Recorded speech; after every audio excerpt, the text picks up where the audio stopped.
Hello and welcome to another episode of Final Cut Pro Help Live. My name is Jared Ewing. Thank you so much for tuning in. It is July 1st, 2020, which means the virtual WWDC 20 just wrapped up a few days ago.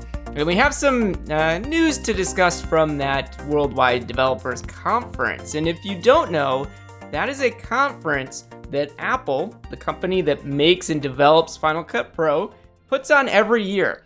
The developer conference is designed to preview and give away the new developer betas of the new software that's going to be coming to Macs, iPhones, and all of other Apple devices to consumers in the fall. So they do this in the spring here, kind of early summer, as a way to give developers a couple months to prepare their applications and work out all the bugs. So there are certainly public betas that you can go and sign up for if you want to get them on your own devices, but these betas have a lot of issues early on. However, because they are going to be putting out a new version of their software, they also previewed some new hardware that's going to be coming, which includes this demo that they showed off of Final Cut running on a new Mac that has a new chip in it, a new processor. So we want to talk about that a little bit in this video. If you haven't seen the keynote yet, if you didn't see the WWDC keynote, I strongly encourage going over to apple.com and watch the WWDC keynote. Towards the end of it, about 3/4 or so of the way through, you'll see this demo I'm showing on the screen. They do demo the new version of Final Cut Pro 10. I already broke that down in another video, so we're not going to go through frame by frame and look at everything they did. But notice this three-way split screen. They did this running on the new chips on basically the same processor that's in an iPad Pro. So that's pretty exciting and some pretty cool things that are going to be coming in the future there.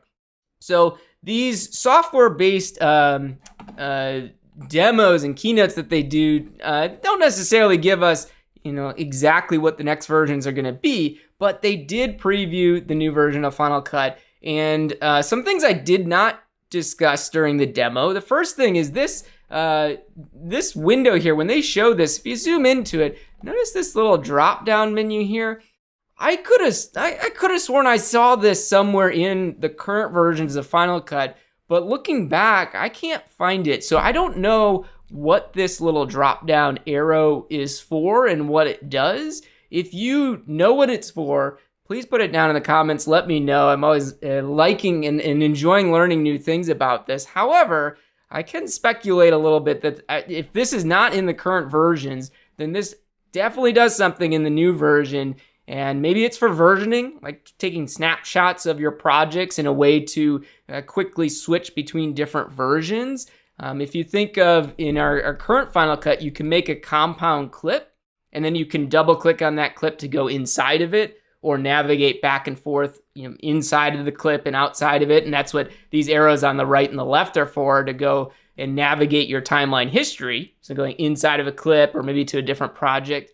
So maybe this is for creating different versions of a project. And I think that would be pretty cool, because one thing that I do pretty frequently on projects is I'll actually select all of my clips on a timeline and I'll group them into a compound clip in order to apply some effect or filter or change to it. And it would be nice if this little drop-down menu gave that to us so that we could apply filters or maybe something to the entire project. This also just might be a simple way to get to your project settings. Right now you have to go into the inspector. You have to have the project selected or use Command J to bring up the project settings here, and then you can click the modify button, and that allows you to go in and change settings like the resolution, 4K, that kind of stuff. So maybe this drop-down menu is a way to get to those project settings without having to navigate through a whole bunch of stuff. I don't know. What do you think it's going to be for? Let me know down in the comments there. There was also, if we keep going down here, they showed off the developer transition kit. This is allegedly what that version of Final Cut during the demo was running on. And you can see here this A12Z system on a chip processor. Again, just so you know, the A12Z is the current processor that's running in iPads since earlier this year. So it's not like a new processor or anything like that. The big news here is that this is a chip running on a Mac, not on an iPad. This is in the Mac. So Apple is now developing their own processors, and that's pretty exciting. The last time Apple changed processors and did a big shift like this was back in 2005, 2006. They transitioned from using PowerPC processors to using Intel processors. If you think of iBooks, if you remember an iBook years ago, when they switched from being an iBook to calling it a MacBook, that was when they switched from using PowerPC processors to using Intel processors. Now, something that's very exciting for me in seeing this, and again, why it's pretty cool they demoed Final Cut during WWDC, is the last time they did this switch to Intel, for Final Cut people, if you remember, if you were back there, they were on Final Cut Pro version 5 years ago, and this was not a nice transition. They went to these Intel processors, and all of a sudden you couldn't run Final Cut because there wasn't one developed for and running on the Intel processors yet. So they came out with 5.1, which was an Intel compatible version, and it was a mess because you had to get this cross-grade upgrade program. You had to pay like $50 or something. It just wasn't a smooth transition for those of us that are using pro apps like Final Cut. However, this time through, they've learned from those mistakes, which makes me super happy because it shows they have a lot of developers working on Final Cut, and they're putting a lot of people behind it. So they said on day one, we're gonna have Final Cut Pro running on these new Macs. So that's pretty exciting there. So the other thing that they showed off, if you watch some of the other videos, because it's not just that one keynote, they do other things during these weeks of developer training. They have other videos going on. One of them is this platform State of the Union, and they go through some things and show what the apps can do.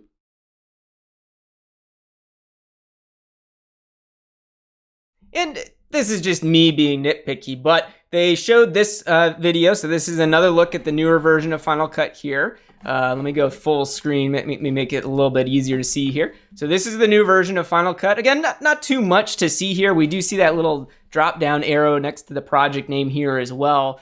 They mentioned that this is real-time rendering of multiple video streams.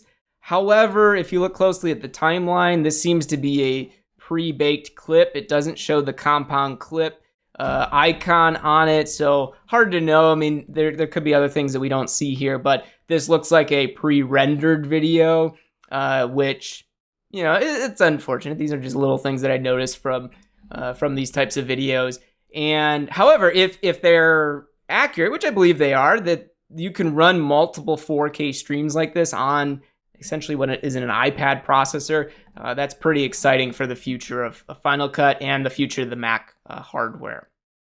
So the other part of this is there's multiple apps running during this demo, so you know that's pretty exciting for all of this and for what you saw through there. The next part of it, that this is me really stretching as far as understanding how this hardware works and wanting to know, you know, was this actually a real life demo or not? They were connected during the demo to they're one of their Pro Display XDRs. That's what this little cheese grater looking thing is. That's their new display, which is I think a 6K resolution display. It's a pretty high-end display there, but the Final Cut was not running at full native resolution, and I was curious, what was the actual resolution running? Did they have maybe a different display connected or something else going on? So I dug in a little bit deeper into Motion. I actually cropped these things and tried to do the math here, because we could see up at the top right there at 54% for the resolution there. So this is Motion. If you are a Final Cut editor, you might not use Motion, but Motion allows you to create titles, effects, and all that kind of stuff. So this is the full resolution version of the clip here, and you can kind of see what's going on. So then I did a lower resolution version where I shrunk it down, and this is the actual size of the display that they're working on. So much smaller display. It looks like that little chip supports up to 4K, not the full resolution of the clip there. So it's this smaller 3840 by 2160, which is 54%. That's what the zoom was showing up at the top right of the viewer, showing 54%, compared to what the full native resolution of a Pro Display XDR can be.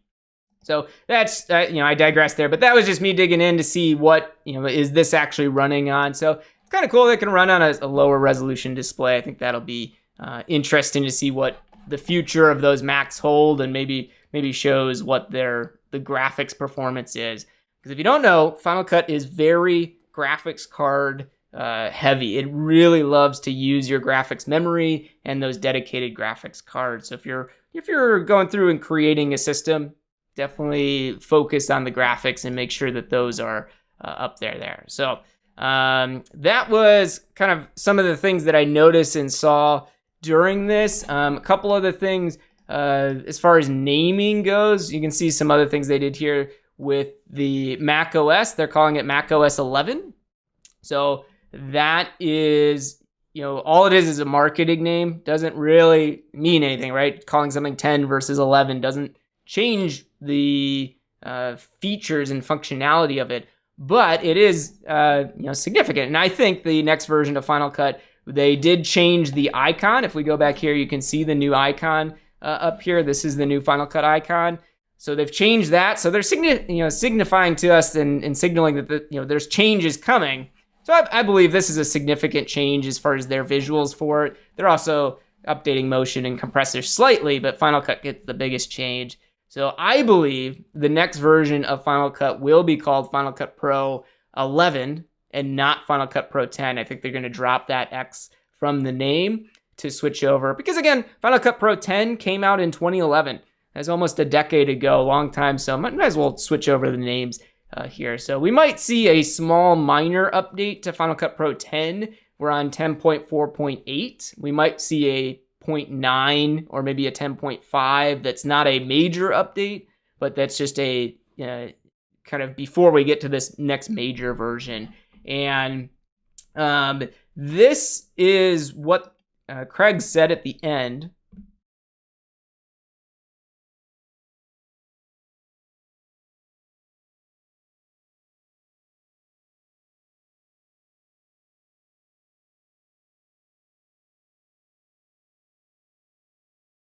So like I mentioned earlier in the stream, he said they are going to be available on day one, which is hard to know exactly what day one means.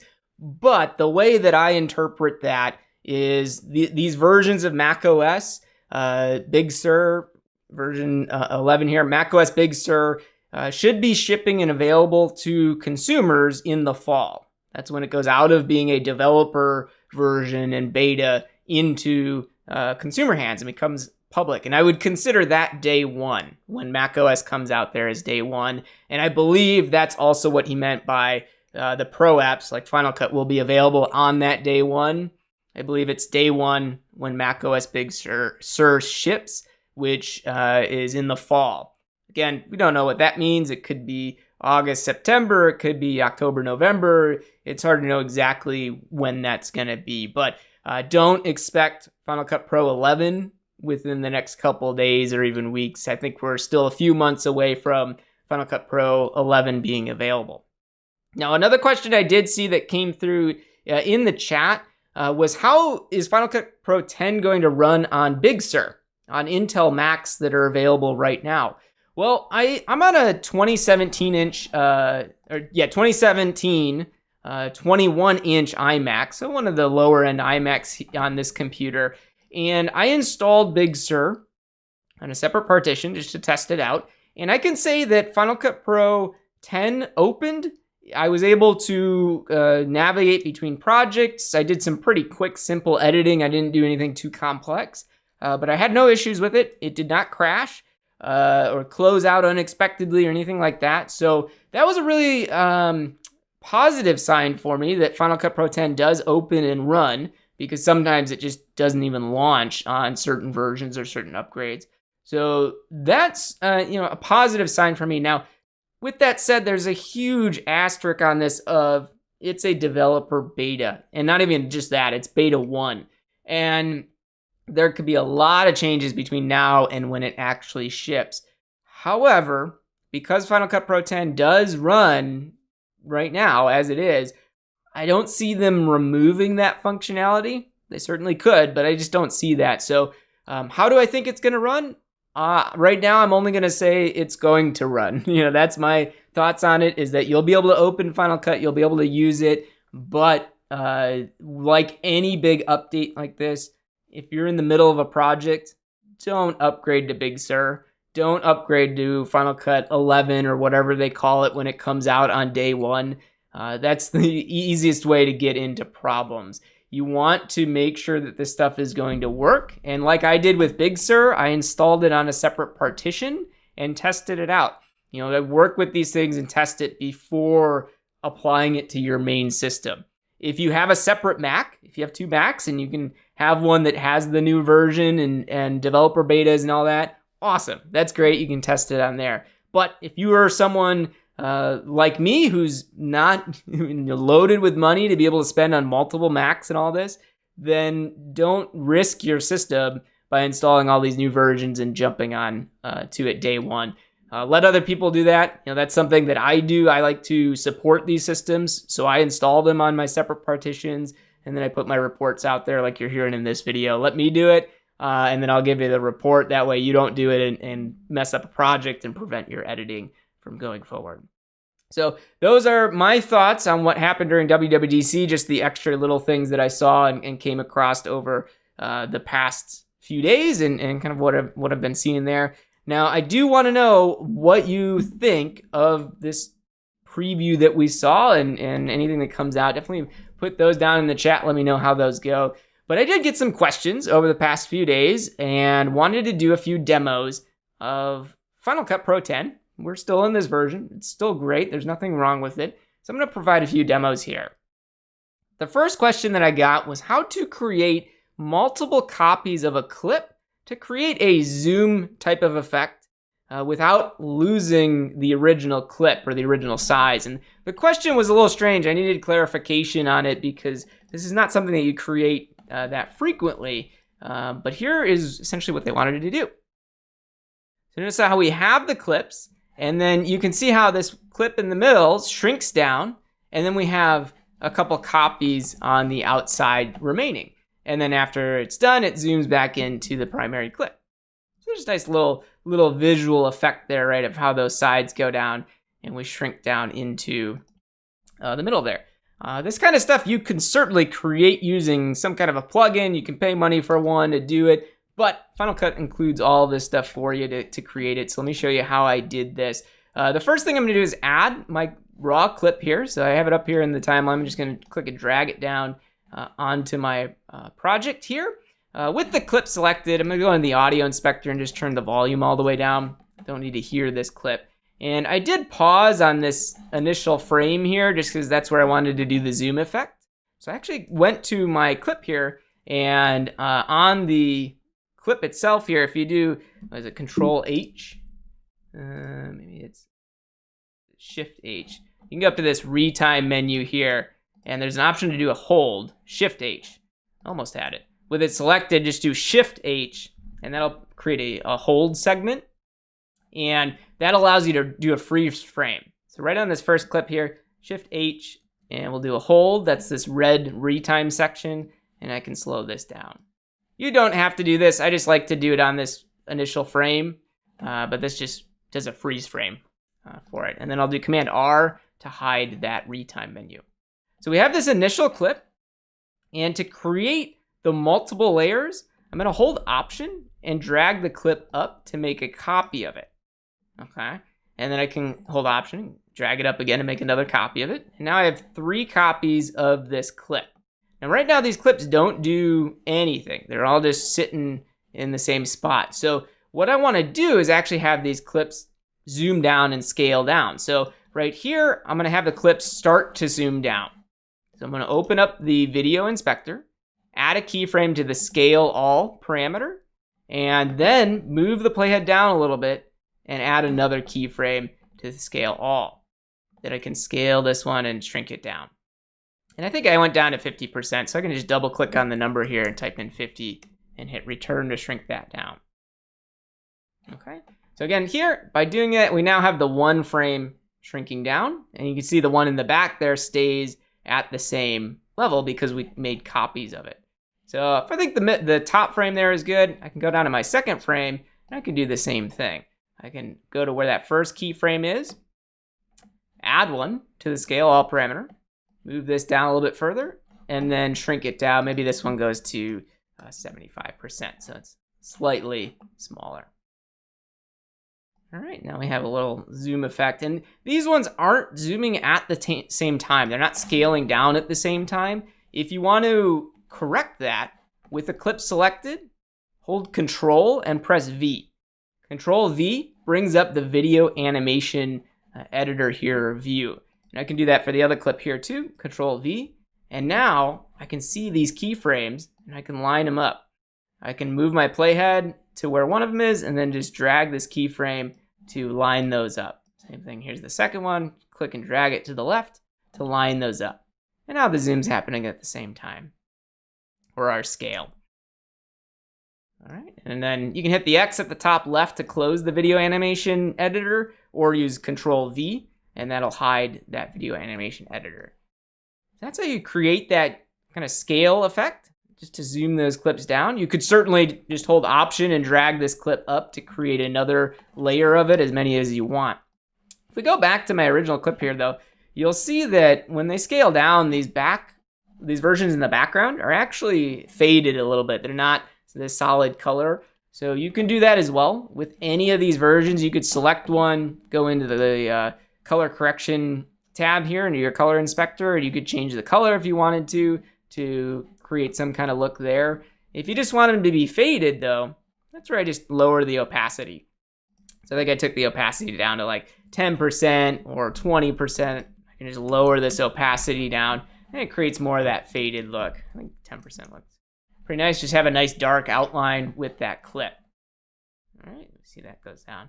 So I'm gonna do the same thing with this middle clip. I'm gonna select it, and instead of 10%, I might do 20% for the opacity, have it be a little lower. And then we get that down. Now, it might be hard to see on the YouTube stream here, but this middle clip is actually blending with the one behind it as well. And that doesn't look that great compared to my original clip here. These are just darker, a little bit lighter, and then the primary clip. Whereas right now we have darker, this weird blend, which especially looks bad during the scale here. So what we don't want this second clip, this middle clip here, to be blended with the one behind it. So there's a couple ways to do this, but I can actually just hold Option and drag this middle clip up. And then with that clip selected, I'll go to blend mode and do a silhouette alpha option here. And then, yeah, it might be kind of hard to see, but now what we're doing is cutting down that clip so that it doesn't show up in the background there. Yeah. All right, so that's how you create that zoom and scale effect there. Again, just to show it really quickly, we'll go back here and reset this to 100%. Just hold Option, drag your clip up, hold Option, drag it up again. Then you have your layers. If you want more than one layer, just drag it again. Go to where this animation starts. And if you want, you can select all the clips and do the scale all so that you get a keyframe added to scale all on both of the clips.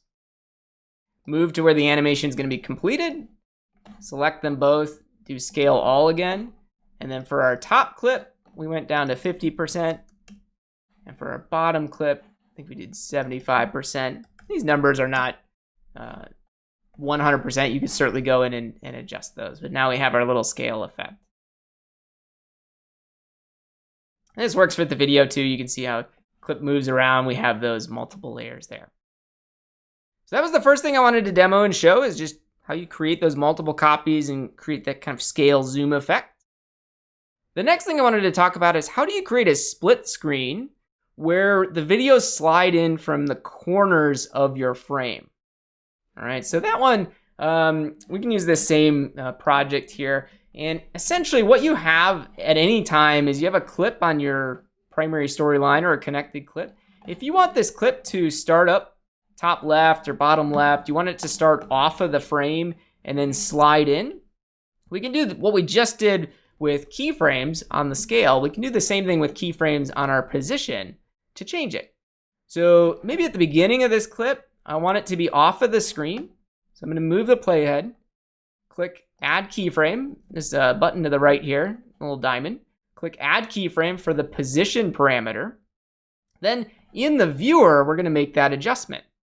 You could make it over here. You could hit the and drag these numbers, but that can be a little tedious to make those change. So in the viewer here, just go up to the top right, change your scale down to something smaller. You'll probably have a different screen than me, but adjust this to something that is easy for you to manage. So try these out. I'm actually going to go all the way down to this 12.5. And this just scales down our view here. Our actual frame is still the same size. We're just stepping back from it. And then in the lower left corner, I'll activate my transform tool. And now I can just visually drag this down to the lower left corner here. All right, so we moved it down to the lower left. We have our keyframe already added. I'll move the playhead in time. Then I'll just use the transform tool, drag this back onto the screen. It's gonna be kind of hard and difficult to position this accurately right in the middle if you're trying to make it go dead center. Don't worry if that's the case, just go over to your video inspector and under position, just type in 0, tab, 0, and now you've essentially reset this back to center, dead center. Then I'll hit done in the top right. I'm done with the transform tool. And if I skim through this, you can see how that clip starts in the lower left corner down here and then slides into the screen. Inside your viewer, you can go up to the top right and click on this button and say fit, or do the shortcut Shift Z. Shift Z will zoom to fit with our viewer activated here. Zoom to fit. So here's our frame. And then if I play this, you can see that clip sliding in from the lower left corner onto the screen. Now that's a full screen one. If we were doing a split screen, you might have all these scaled down, and instead of going into the center, you'd go into the various corners. So if that's the case, maybe I go and change my scale to something like 50% size. And now if I play it, you can see it's half the size. I'll navigate with my keyframe buttons here. And I can use the transform tool to position this down in the lower left corner. Again, use your inspector to refine these numbers. But there's our first clip. I can option drag this if I want to make a copy of it, and I can move this up to a different corner.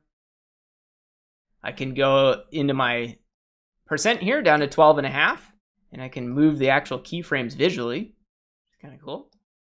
Option drag again. Obviously, you probably won't use the same clip for all of these, but just for time's sake here, I'll do that. And you can see I'm actually able to adjust all of the keyframes here in the viewer for the various times. And then with that done, now we have our 4 frames here sliding in from the various corners down into the center. All right, same thing if we wanted it to slide off of the screen and go away. Move the playhead wherever you want to start the move off of the screen. If your transform tool is activated, you can go up to the top left corner and click the add keyframe button. You can then move your playhead down a little bit and simply drag this off of the screen. And now that one clip at that moment in time slides off of the screen. If we want to do it the same way for all the other ones, same process. You can select those clips, go to the top left, click add keyframe, move over to the right to wherever that other keyframe was, maybe right about there. Click add keyframe again just to add them. And now visually on the screen, we can click and drag these off. And you can see how I'm doing it for multiple clips. With multiple clips selected in the timeline, you can actually adjust all those at the same time, which can save you a tremendous amount of time. Obviously, these animations are not happening at the same time because this was just a rough attempt to create this. So this is where if you wanted to refine it and make it more pixel accurate and adjust the timing, select your clip, do Control V, like victory. You'll see those keyframes on the timeline. You can do that with the other ones, just like we did earlier, and you can start lining these up. So I can see these two clips almost lined up. This one's a little bit further up, so I'll drag that over. Go down to my next clip, Control V to see it, and I can see where that keyframe is. Obviously here, what happened was after they came in, this keyframe was added for the transform, but then immediately they started sliding away from the screen, which we didn't want. So I actually want to go here and add another keyframe to my position. And then we need to adjust this back into the center, which we can match up this other keyframe's numbers to make that more precise, or visually just in the viewer there, drag that down. You should see that sliding in. Notice here, actually, something kind of cool is happening. Let me do Shift Z to zoom in. Kind of cool depending on how you look at it. But here, after this keyframe, notice this clip at the top left starts like moving around, right? It's actually in the interpolation, or the way that it's calculating between these two keyframes is not the way that we want it to. So you can actually right click or control click on these keyframes. This one's for all. Let me click all here and go to scale. Oh, sorry, position. Scale. And then right click on this one. But when you have a position or a specific parameter selected in your video animation and you right click on the keyframe, you're going to see for some parameters, this isn't everything, but you have linear and smooth. So again, linear is like a straight line between the two keyframes, whereas smooth is that curved line. That's why we get this little bend that happens in between those two keyframes. So I can actually right click on that keyframe and change it to linear, and that gives us a straight change between those two keyframes. And we probably have the same thing on this one on the right, so I'm going to change that as well to linear. And now notice that little curve is gone because we are straight between these two keyframes. They're not identical in their position, so I'd want to select this, go up here, and make these numbers about the same, which I think this needs to be 960, and this one we'll say is 560. Then we can do the same thing. I can go down here on this keyframe, select it, negative 960. Was this one? Was it 600? It's something different. To this keyframe, again, it's all about where the playhead is. Negative 960 and 560. So then this one, negative 960, double click 560. So now these keyframes are the same. So now when that top left clip comes in, it slides in, it hits this first keyframe, stays the same all the way into this next keyframe, and then slides off. If you're thinking this is pretty complex, it is. I mean, it's not. It's a lot of math. It's a lot of little steps and refining in this animation. But if you're trying to create something that looks perfect and is exactly in the right spots and where you want it to be, that's why all these tools exist. That's why video animation is here, so you can correct that and do it. So if we want to do the same thing for our clip down here, Control V, I can compare it to the one above it, Control V. We have a keyframe here. I'm missing a keyframe over here, and then we slide out. So that's where we need to add another keyframe for this clip right at this moment on my position. So I'll add that keyframe.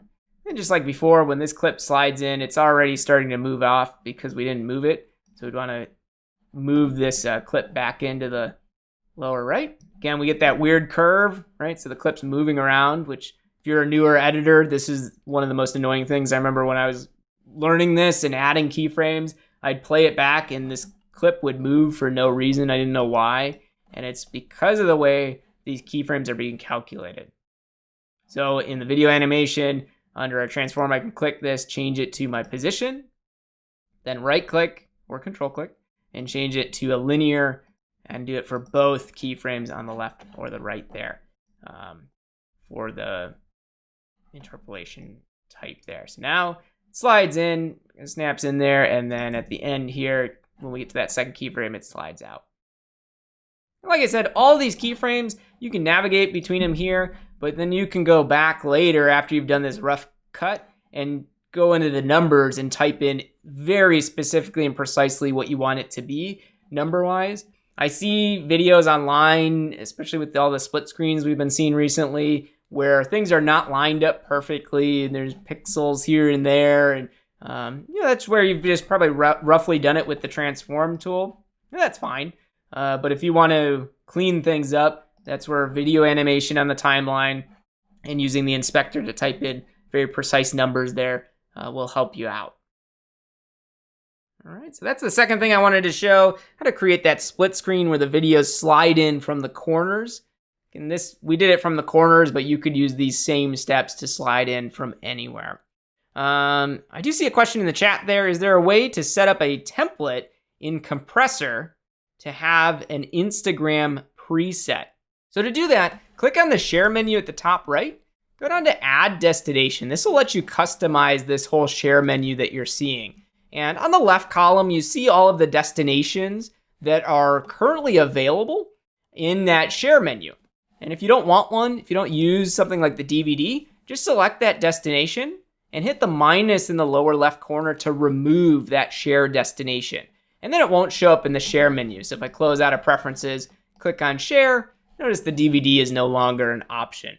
So get rid of all the ones you don't use. That's just, there's no reason to have things there that you don't use. So then to actually add a new destination, we have add destination at the bottom. And you can go on the right side and choose what type of a destination you want. And the question in the chat was asking, how can you create one that's specific and designed for Instagram sharing, right? So Instagram has a couple different formats you can do. You might do a widescreen video, you might do a square video, or even a tall video because you want it for IGTV to fill up the whole thing. So regardless of what you want, I recommend going down here and selecting the Export File button. Click and drag this one over to the left column. You can put it anywhere you want. If this is all you do, you probably want to put it up on the top. And then in the name here where it says Export File, you can actually click on that and you can type in a name for it. So I might say this is for IG, for Instagram, or for IGTV, whatever option there. Then on the right side, you have your format, which we want both video and audio. And notice it's video and audio under the mastering category. I recommend that you send this out as mastering. If you watch my other videos on the channel about sharing to Instagram, you want to get the best quality you can onto your phone or onto the service that you're going to use to share to Instagram. So I usually do video and audio here. You can play around with some of these other options here. Depending on the type of video you create, you might get better results using one of the publishing options, but for the most part, video and audio. And then you have your video codec. So this is what's actually being used to create the files, and it's your compressor, decompressor. So it's just how it's changing the video format. So you can keep it same as source if you'd like, and then whatever your project source is, that's what the file is going to be. But for most part, I usually go and change this down to H.264. This is a much more compressed format, and it's designed for delivering places. So again, try this out on your own. You might find different results for things. But usually I'll do H.264 when I'm sending anything to Instagram. If you go onto the Final Cut Pro Help Instagram page, every video that's on there has been sent out and saved as H.264. That's how I get those ones out there. The resolution right now is same as source, which means it's going to be the same frame size as your project that you created inside of Final Cut. So if you want to change this and make a square video versus the widescreen versus the tall, you're going to do that by creating the project. You don't share it at that resolution. Create the project as square or whatever size, and then when you share it, you'll be sharing at that resolution. And we have our audio format, and if you have chapter markers, those can be included, and an action. This stuff doesn't really create that big of an impact for it. A lot of times what I'll do though on action is I'll change this to a save only. That way it just saves that file. It doesn't automatically go and open it up. Sometimes that's helpful as for that not kind of jumping into your face. However, if you're sharing it and then about to, meaning exporting it from Final Cut, if you're doing that share and then immediately going to take it and publish it onto Instagram and share it that way, you may want to do this and have it open in QuickTime. That way you can watch it, you can review it and verify it exported correctly. So many people just publish and share, and then you find out later that something's wrong. Make sure you preview that stuff if that's your goal. I usually do that on the phone itself. So I'll save it because I'll watch it here and usually it's fine. And then it takes only a couple seconds to airdrop that video to my phone. So a lot of times I airdrop it over and then I watch it on my phone to make sure nothing weird happened there. But that's it. Then we have our little share settings. So now top right, I can click on the share menu. And there we have our 4 IG settings. I click on that to share it. And we get our little share menu. It's sharing it out at 4K because that's the size of this project. But it's using all of the settings that I just set up for Instagram. So I know the question that came in the chat on the previous stream was how can you share it to Instagram by using compressor, to use compressor to set up a setting. And I don't think you need to do that because Instagram is going to compress your video so much when they publish it that it almost defeats the point of you spending all this time to create some kind of custom share setting that in most cases doesn't make a difference. Now, with that being said, I do want to answer your question. If you are going to create a custom setting using the compressor app, inside of Final Cut here, just go down and click on Add Destination. And again, we have our share destination, and you'll see there's one here for compressor settings. Click and drag compressor settings over to the left side. Again, you could go on here and rename this, and you should. But these are all the settings that are available inside of compressor. Okay, so if you've created your own custom setting, you'll see it down here, and it'll show up just like these. So then you can select it and click on OK. And now you have your setting there. Make sure to name these. Again, it just makes everything so much nicer, so you can just double click on it, name it. So maybe this is our one for IGTV. So I can say IGTV, and now we have that in there. All right, and again, top right, click the share menu, then we can click on for IGTV. One little quick, we'll just go into compressor really here, quickly here just to show this. If you don't have compressor and you're wondering what are we talking about when someone says compressor or something like that, if you open up the compressor app, this is an additional purchase you'd purchase from the App Store. Let me resize it so it's about the same size and covering up Final Cut. But this is compressor. Looks extremely simple because we're not seeing on the left side any of our share options. But you bring in a video here, and on the left side, this left column, you can create a setting. And on the right side, you have an inspector that you can customize it. Again, this isn't designed to be a compressor tutorial, but just to show you, when you go in here, there's all these settings, and you can actually take these and drag them down to your custom settings and create a new custom one. This one will just control click on it and duplicate it. But now we have this custom setting. This one's H264 for video podcasting copy. You could go ahead and rename this for Instagram. On the right side, we see all the settings now. And so you might go in here under video and change all of these various parameters. So if you want to use H265, which is this HEVC, you can do that here from compressor and select that. It'll make your file even smaller. So you can go in and make these custom share destinations.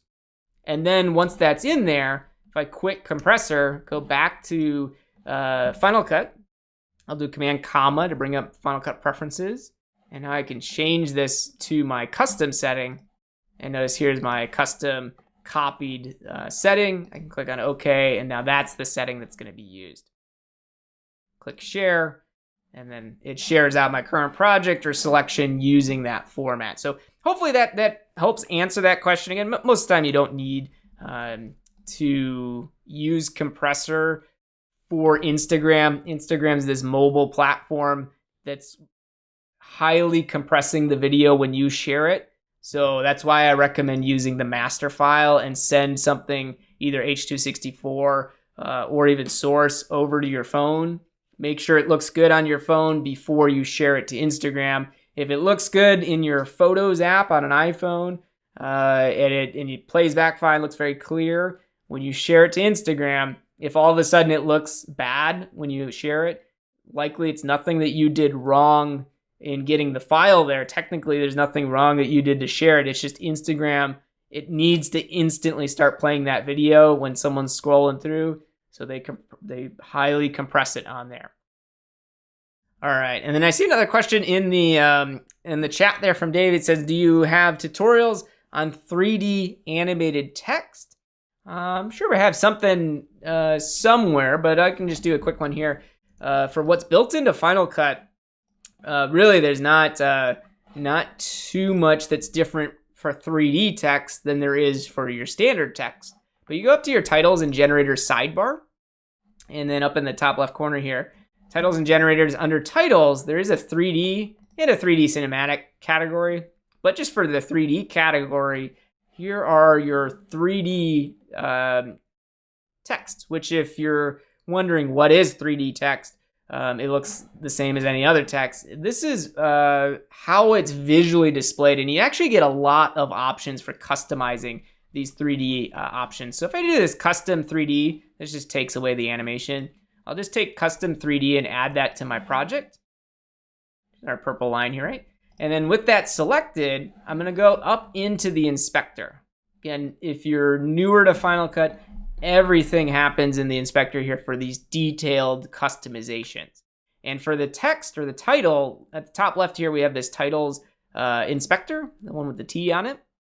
Click this one, and you'll see all of the published parameters that came out of Motion. So you can customize things here for how it animates and spreads on the screen and what this text looks like and how it changes. So that's what all these options are for. The one next to it is your, this is what you might see with a normal standard title if you've added those. This is really for all of the titles. You can go in here to customize the actual look of the characters, the text that's here. The text inspector here was animated coming out from your Motion title template. This is for how does this text look? So you can start out with just a preset at the top here. You can click this group and you have all these styles that are built in. So again, we're talking about 3D text. So you can go into the 3D styles and select one that's here. In a previous video, we created this donut shop style, but 3D styles, there's a couple in here. We can go and maybe want that green look. So we click on it and there's our custom title. Great place to start here with these presets, but you likely want to go in and customize the way that this text looks, and you can do that. Start going through your titles. These are all the same at the top here as your normal standard titles. So I'm gonna skip those and go down to here where it says 3D text. This is where you can start changing this text. So we can add things like more depth, add a little bit more weight to it. You can see how it makes those characters much more thicker there, essentially, as far as their looks. And you can always go here visually too and start changing it around. Because it is 3D text, we are able to change it in Z space. Right? Z is kind of going in closer or further away if you were to physically walk around. So you have those 3D text options. Again, best way to learn these is just start playing with them and seeing how they change the text that's there.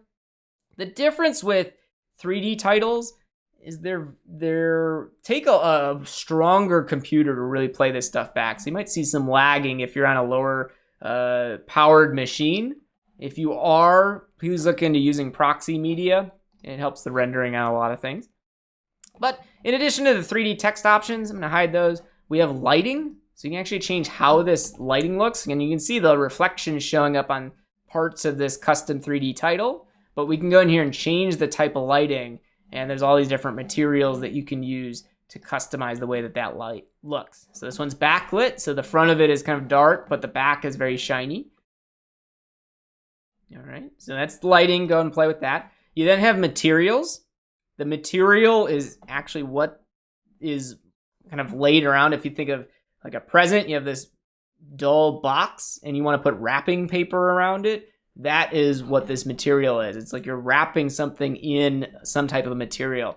And this could be a whole 4-hour lesson of all the different materials that are here, but this goes in and there's a ton of materials that you could choose from. Many of these look very realistic as far as your creation. Some of them are more custom looks and designs, but play with that in the materials section. Actually, one other thing in the materials part here, this is just one material being added on. You can do multiple materials for each of the different edges and sides because it is 3-dimensional. You could have the front of it be cloth, the back of it be rock, all kinds of different things there. And then you see finish, distress, substance, multiple things down here that you can go and change and customize it. So please play around with that. There's some pretty cool stuff in that 3D text. And then like lighting text, you have your glow and your drop shadows that you can enable just like you would other text. So hopefully that gives you some initial direction on where to go and kind of for customizing that text. I see also you're asking that you want the text to swing and rotate around. I changed it using the on-screen controls here in the viewer, which are these little circles that show around. And this is all just done through this rotation tab in your inspector. So if you're wanting to do this, you can do that in the inspector here. This is up under position. To the right, hit this arrow, it'll reset everything. I'll just do that for the rotation. Not going to scale all, but for rotation, if we want this text to be spinning around, we're going to add keyframes to our rotation. And you can see how it's going to animate using the rotation. But then I can change where this is.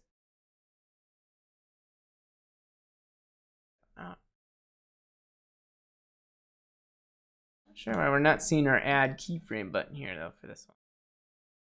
Could be because of this custom 3D one. Probably doesn't let us do it, so it's going to be back under our titles inspector.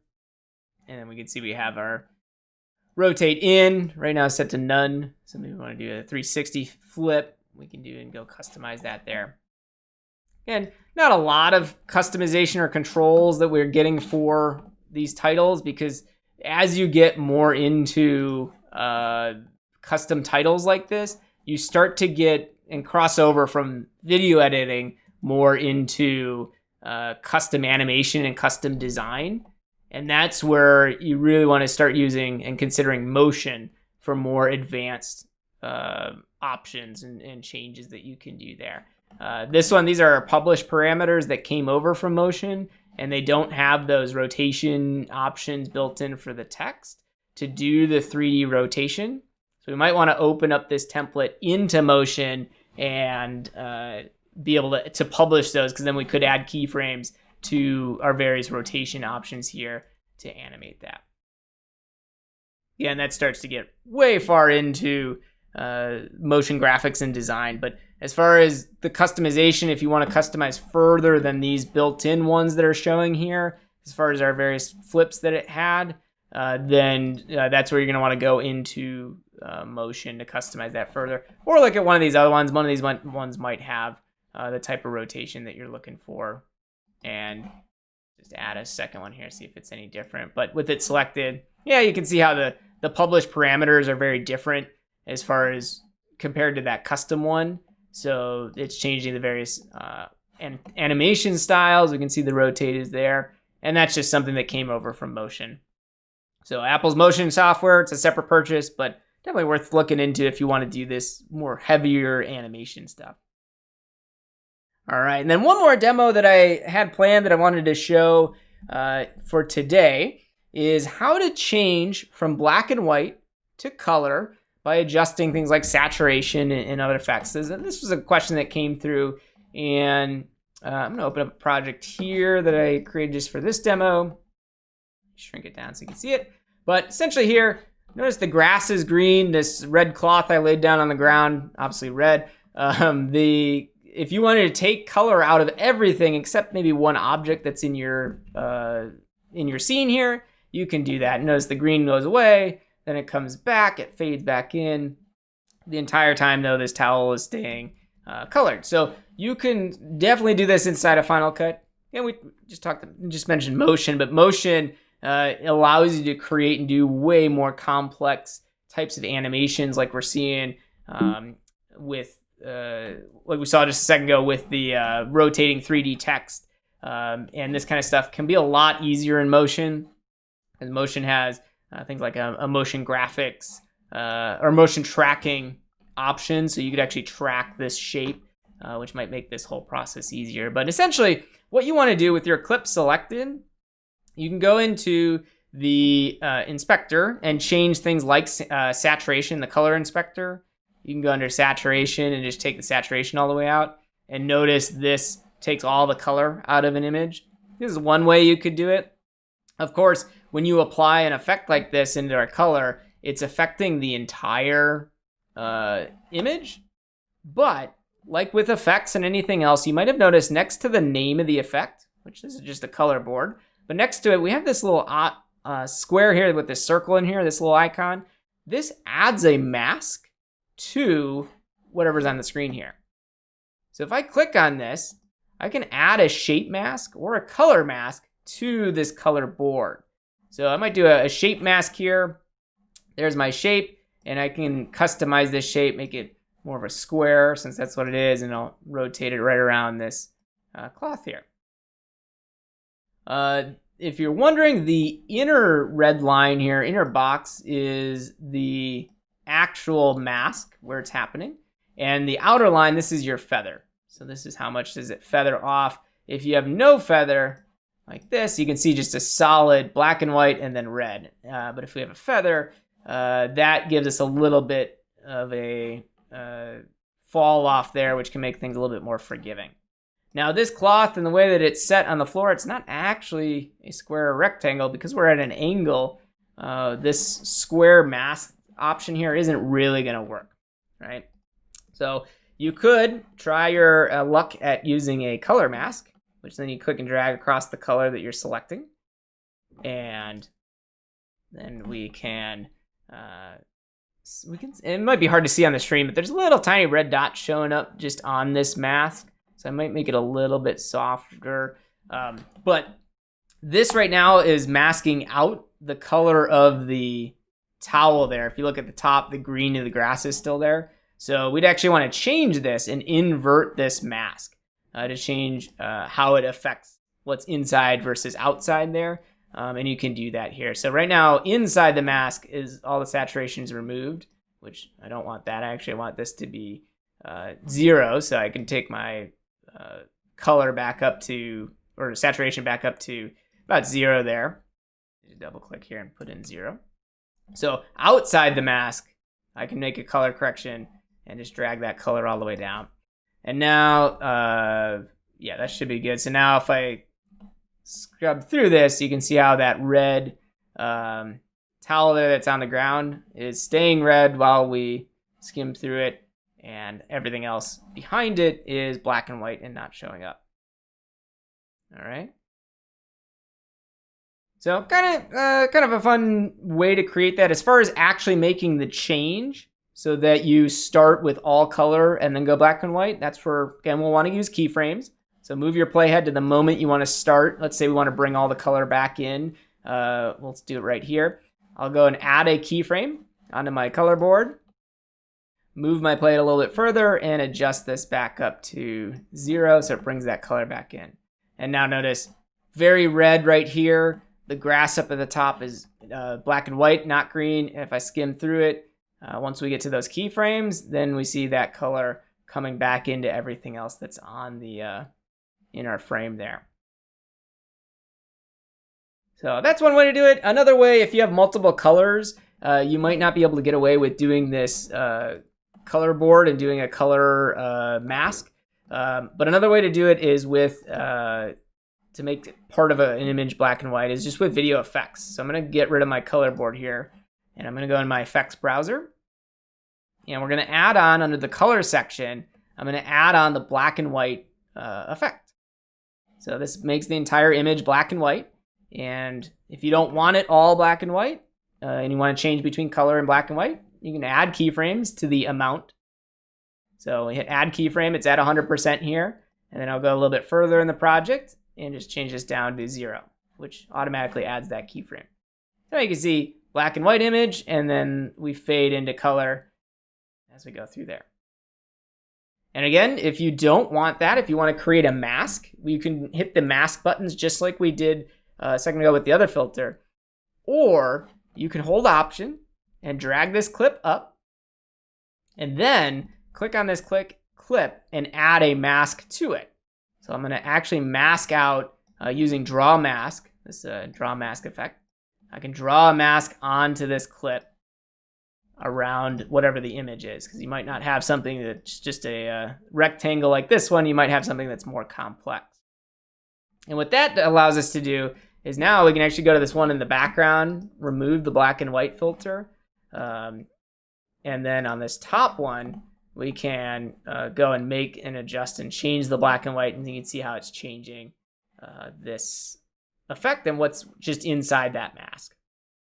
Or you could do the reverse, and instead of having any black and white on this top clip, we could add under our color effects, add black and white to the background, and now just the background that's outside of that mask is black and white because the top clip covers it up. Of course, this gets really tedious and can be very time consuming because as this clip moves, notice how the towel and the mask is not moving with it. You would have to go in under your draw mask, under your control points or your transform. You can do it with either, but then you'd want to add keyframes either to the control points, which will allow you to move each of those 4 control points, or you can animate the transform of the mask. This changes things like the size of it, the rotation, and position. Very, very tedious to go in and do those kind of things, and that's where hopefully a color mask like we saw earlier, or a combination of the color mask, a shape mask, and even creating these multiple layers might help. However, mentioned it earlier, Apple's motion software gets a little bit deeper into motion graphics and being able to create those type of effects. So that might be in your near future if you're trying to create more advanced color changes like that. Cool. So those are the things that I had for this episode. I do see one other thing in the chat there. How about transitions? There's a lot to transitions and creating transitions, but like I said earlier, Apple's motion software, this might be something that you want to look into if you're trying to create all of these custom transitions and effects and even titles with the 3D that we were looking at. This is Apple's motion software. When you open it up, you can create a classic motion project, which allows you to do all kinds of wild things. Or you can go in and create an effect, transition, generator, or title. Yes, there is a lot in this stuff. You can even see some of the built-in template compositions that have been created using these various effects. Click on them and it'll give you a preview of what's happening. But this allows you to create some really, really fun and unique tools with lighting, and you need a more powerful computer too as well to do it. But this is really what you want to get into when you want to do these complex designs and that type of work. Now, if you don't want to do that, I can certainly understand not wanting to learn a whole nother app and maybe getting into motion graphics and that type of design work is not what you wanted to spend your time doing with editing. That's completely understandable. If that's the case, go over to apple.com/Final Cut Pro, and on their Final Cut Pro page here at the top right, they do have this resources tab. Click on resources, and under this computer on the top here, at least how they have it designed right now, there's plugins, devices, and content, but plugins is what you want. Click the Learn More button that's right here. You can also go onto the App Store. There's some app there. But if you click Learn More, you'll see a extremely detailed list of plugins, effects, color correction. You can see all the various types of plugins. Just keeps going. And all these different plugins that essentially expand the capabilities of Final Cut Pro. Now, you'll want to look into the ones that are listed here because they do various things, and some of them are supported. I find some of them are out of date. There's some on here that are free, and some of them are paid. I'd say most of them are paid ones, but if you go into these like Digital Heaven here, if you go onto their page, I think everything that they have here is freeware, is free stuff that you can go and download and install. You want to be careful because, again, system requirements, you might need certain versions to actually make these things work. Some of them might not work on newer versions. That's where it gets a little hazy when you go into using these plugins. But this is a great place to go to extend the capabilities of Final Cut. and motion too. There's ones in here like MO2. This is a really complex motion graphics. I mean, it's a plugin, but really it's a whole world on its own for creating 3D stuff. If you're talking about 3D text and you didn't like what you saw inside of Final Cut and Motion, chances are MO2 is going to have what you want here. It's expensive.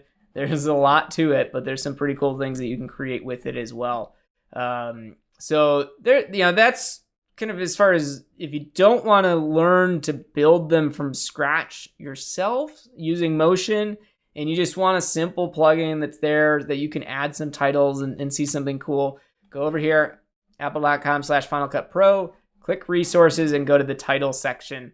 And you'll see a bunch of titles in here and add-ons of things you can add and extend the capabilities of Final Cut. Again, most of it is not free stuff. Most of it is paid content. So make sure you look into it first and look for reviews and things like that before purchasing any of that. So Dave, I hope that helped out a little bit and getting you some of that extension. That's the link I just dropped in there to get you over there. Again, apple.com/Final Cut Pro. We'll get you right to it. With Motion, unlike Final Cut does have a free trial. Motion does not. Motion's a one-time purchase, and you get it. So I could understand not wanting to dive into that software. If there is a question you have about it, though, leave it in the comments. I'd be happy to answer that and dig into it for you before you dive in and purchase software that you might not end up using. But for $50 in the US here, I find that is an amazing deal. And a lot of these title templates and other things that you can get on the resources page, even just one plugin can be $50, whereas Motion allows you to customize all kinds of things, even all the ones that are currently built into Final Cut. When you're playing with these, if you right-click on a title or an effect, many of them have the option to open it up into Motion to allow you to customize it. So like this custom 3D one we were looking at before, here's an option to open a copy of it into Motion. If we click on it, it actually opens that up. Let me move it over to the main display here. Actually opens it up here into Motion, and you can see how it was built, and we can even start going into it and customizing it further. So an example, this text, we were trying to rotate it earlier. That's this title right here. Here's our rotation options. Maybe I want to be able to rotate it in X and Y, and I want to rotate it around, right? These are things that I might want to do and customize with keyframes, and I can actually click on rotation next to these and publish these parameters, and that makes them available inside of Final Cut. So there's some really cool things you can do. Again, there is certainly a learning curve to Motion and getting that stuff figured out, but I find it's very worthwhile to allow you to customize all of this stuff. So that's what I had for you today on this episode of Final Cut Pro Help Live. Make sure to hit that subscribe button and turn on the little bell there for notifications.